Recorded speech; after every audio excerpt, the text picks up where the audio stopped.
Who can say where the road goes, where the day flows? Only time. And who can say... So I recorded the audio for that video about a year and a half ago, and how I did it was I recorded each vocal part into a single microphone in the same location, and then just panned each track left and right and added some reverb and delay. And that gives a very particular effect. But I want to try making it sound more realistic. I want to make it sound like all of these vocal parts are in the same room together and in the same room with you.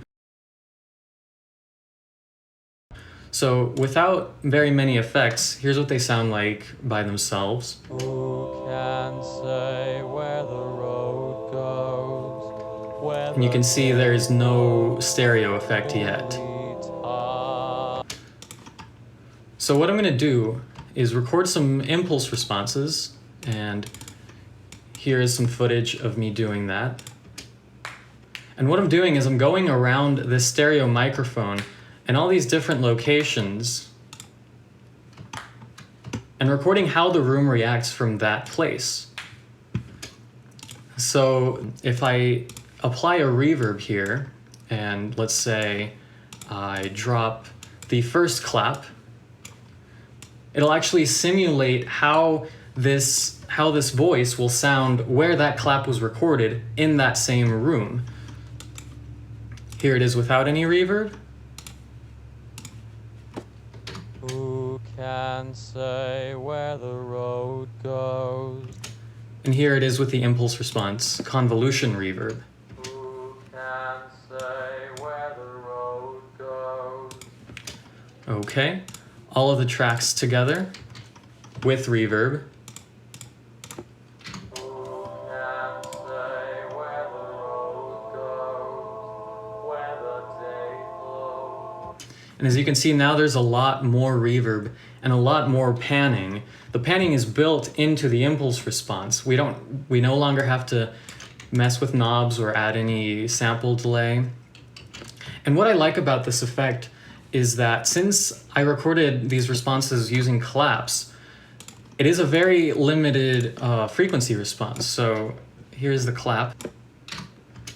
We're getting mostly responses from 400 to 6K hertz.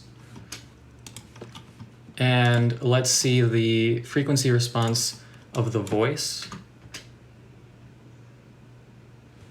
Actually quite similar. We have a peak here and a little more high end.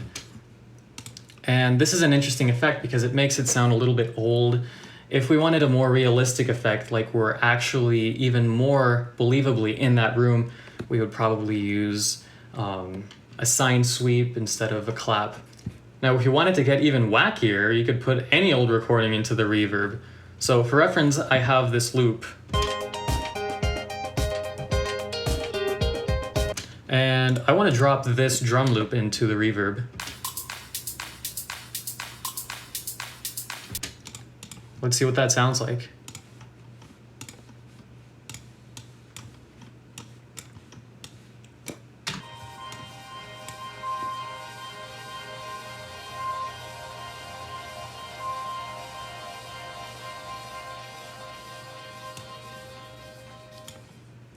I love that.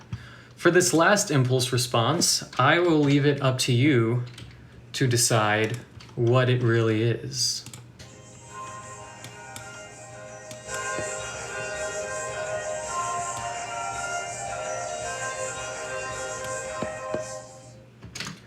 To make it a little bit clearer, I'll stop and stop it immediately.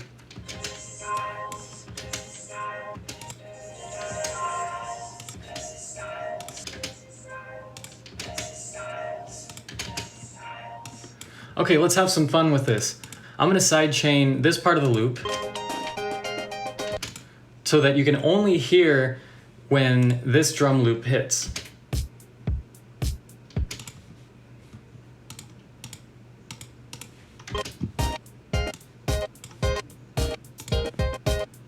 With reverb,